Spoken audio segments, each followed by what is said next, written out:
तुमच्या गावच्या तुमच्याच बातम्या पहा फक्त BK9 न्यूजवर. लगेच सबस्क्राईब करा आणि बेल आयकॉन दाबा. BK9 news. नाशिक संभाजीनगर महामार्गावर निफाड तालुक्यातील नैताळेजवळ आचोळे येथील नदी पुलावर उसाने भरलेला ट्रॅक्टर पलटी झाल्याने मोठी वाहतूक कोंडी निर्माण झाली आहे. या अपघातामुळे गेल्या 1.5 तासापासून दोन्ही बाजूंची वाहतूक पूर्णपणे ठप्प झाली असून वाहनांच्या लांबच लांब रांगा लागल्या आहेत. महामार्गाचे काम सध्या सुरू असल्याने या ठिकाणी वारंवार अपघात घडत असल्याचे चित्र आहे.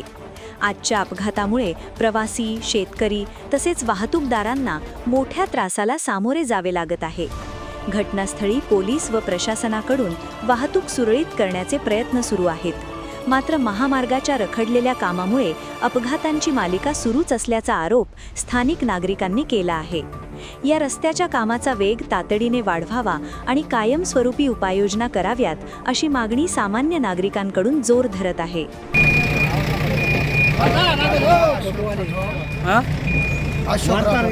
नाशिक डेपो सदर ट्रॅक्टर पलटी झाल्यापासून 1 ते 1.5 तासापासून वाहतूक बंद आहे. प्रशासनाचं काही लक्ष दिसत नाही. 1 तासापासून सगळी गैरसोय होत आहे. त्यांनी पूर्ण ट्रॅफिक जाम केलेलं आहे. रस्त्याचं काम खूप स्लो प्रमाणे चालू असून एवढी ट्रॅफिक रहदारी व्यवस्थित नाही. रस्त्याचं काम खूप हळू चालल्यामुळे हे सगळे अडचणी निर्माण होते. तुम्ही आपण एकट्याचे पण मार्ग